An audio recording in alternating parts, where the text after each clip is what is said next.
আপনি জানেন তো এসে তেলাপিয়া চাষে ঝুঁকি কম, লাভ বেশি। এখন আপনি বললেন যে ভাই ঝুঁকি কেন কম?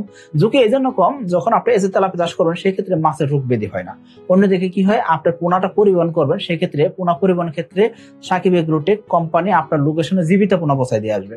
অর্থাৎ আপনি চাষ করবেন কি দিয়ে? জীবিত মাছ দিয়ে। তো জীবিত পোনা পৌঁছে দেওয়ার দায়িত্ব সাকিব এগ্রোটেকের।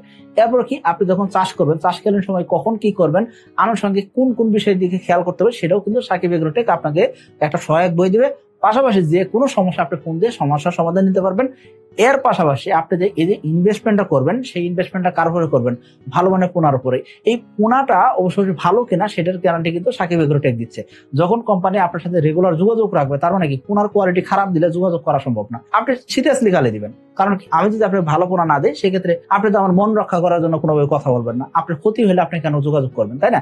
এই জন্য বলবো যে আমরা আপনার সাথে যোগাযোগ রাখতেছি, পাশাপাশি যে কোনো সমস্যায় আপনার সমাধান দিচ্ছি। কারণ কি, আমরা চাই আপনি সফল হন।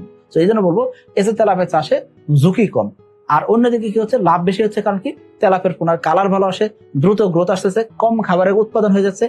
এর পাশাপাশি এসে তেলাপিয়া যখন আপনি চাষ করবেন, সেই ক্ষেত্রে 2 টাকা বেশি দামে বিক্রি করা যায়। কারণ কি, কালার সুন্দর, এমনকি মাছ মারা গেলেও যাতে কালার সুন্দর থাকে। এই জন্য বলবো আপনি এসে তেলাপিয়া চাষ করতে পারেন।